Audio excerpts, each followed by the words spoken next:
Hello guys, তো তোমাদের আমার এক নিউ অ্যান্ড ফ্রেশ ব্লগে সুস্বাগতম।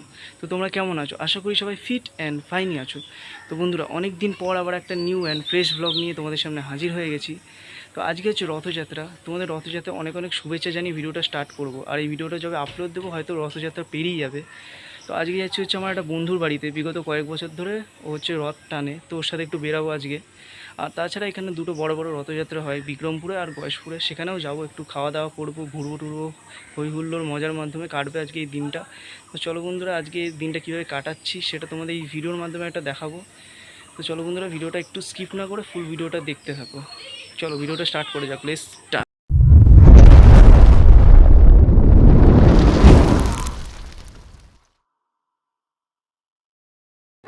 তো বন্ধুরা, ফার্স্টেই চলে এসেছিলাম আমার বন্ধুর বাড়িতে, তারপর সবেমাত্র ও রথ নিয়ে বেরোলাম। আর তোমরা দেখতেই পাচ্ছ যে ও রথটাকে খুব সুন্দরভাবে সাজিয়ে তুলেছে, নানা ধরনের কালারিং কাগজ দিয়ে রথটাকে মুড়েছে, তারপর নানা ধরনের ফুল দিয়ে রথটাকে আরও সুন্দর করে তোলার চেষ্টা করেছে।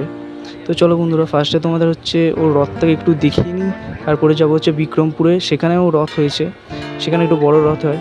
তো সেখানে মেলাতে কি কি দোকান বসেছে সব দেখাবো, তার জন্য একটু ভিডিওটা স্কিপ না করে ফুল ভিডিওটা দেখতে থাকবো।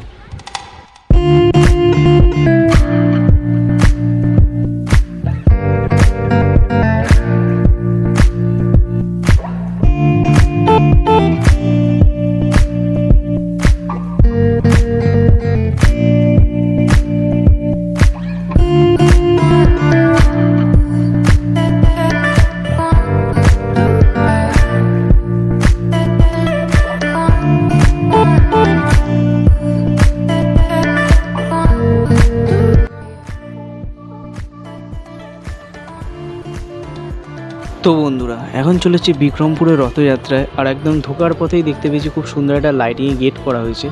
আর একদম সাইডেই রয়েছে হচ্ছে বিক্রমপুরে এই রথটি। আর যেই রথের তিনটে ধাপ রয়েছে, একদম উপর ধাপে রয়েছে নারায়ণ ঠাকুর, আর মাঝের ধাপে রয়েছে রাধাকৃষ্ণ, আর নিচে রয়েছে জগন্নাথ দেব আর তার ভাই বোন। আর খুব সুন্দরভাবে ফুল মালা দিয়ে সাজিয়ে তোলা হয়েছে রথটা। আর এই রথটা রাখা হয়েছে একটা খোলামেলা প্যান্ডেলের মধ্যে। তো চলো বন্ধুরা, তোমাদের ফার্স্টে একটু রথটা দেখিয়ে নিই, তারপরে যাবো হচ্ছে ভিতরে মেলায় কী কী দোকান বসেছে আর কতটা ভিড় হয়েছে আজকের দিনে সেটা দেখাতে।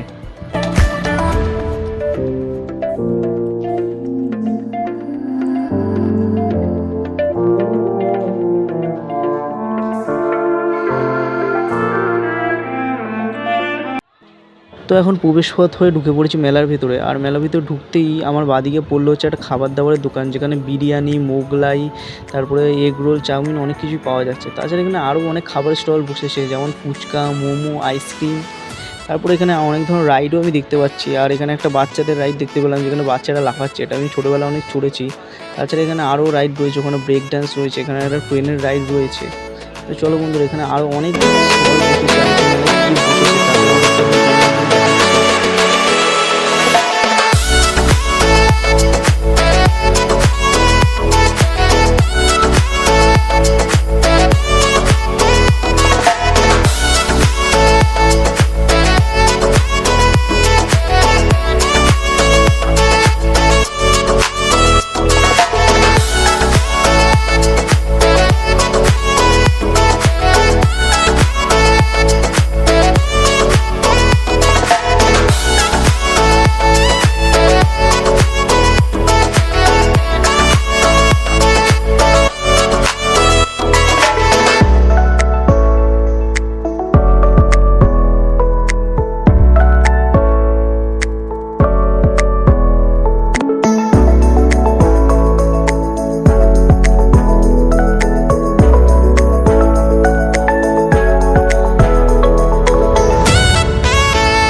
দেখলেই যে আজকের দিনটা খুব হুল্লোড় মজার মাধ্যমে আমি কাটালাম।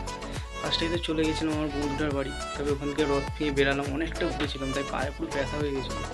তাই সামনে একটা বড় রথ হয় বিক্রমপুরে, ওখান থেকে ঘুরে টুরে চলে এসেছিলাম। দূরেরটায় যাইনি, মানে গয়েশপুরটা যাইনি। তো তোমাদের তো পুরো ব্লগে আমি দেখিয়েছি যে আজকে কীরকমভাবে হই হুল্লোড় মজার মাধ্যমে দিনটা কাটলো। তো ভিডিওটা আর বেশি বড় করবো না, ভিডিওটা এন্ড করে দেবো। যারা যারা আমার ভিডিও দেখছো অবশ্যই লাইক কমেন্ট আর শেয়ার করে জানিও যে ভিডিওটা কেমন লাগলো। তো আমার যে সমস্ত নিউ ভিউয়ার্সরা রয়েছে, যারা ভিডিও দেখছো কিন্তু সাবস্ক্রাইব করছো না বা লাইক কমেন্টও করছো না, যারা লাইক কমেন্ট করছো না তারা একটু লাইক কমেন্ট করে জানাও যে আমার ভিডিওটা কেমন লাগছে। আর যে সমস্ত নিউ ভিউয়ার্সরা রয়েছে যারা ভিডিও দেখছো কিন্তু সাবস্ক্রাইব করছো না, যাও সাবস্ক্রাইব করে এসো। সাবস্ক্রাইব করতে তো কোনো টাকা পয়সা দিতে হচ্ছে না আপনাদের, তাড়াতাড়ি যাও সাবস্ক্রাইব বাটনটা ক্লিক করে আসো আর তারপরে বেল আইকনটাও ক্লিক করে দাও, যাতে আমার ভিডিও আপলোড দিলেই তোমরা ফার্স্টে দেখতে পাও। তো এরকম আরও নতুন নতুন ঝাড়খান্ডের ব্লগ নিয়ে তোমাদের সামনে হাজির হয়ে যাবো। ততক্ষণের জন্য তোমাদের সকলকে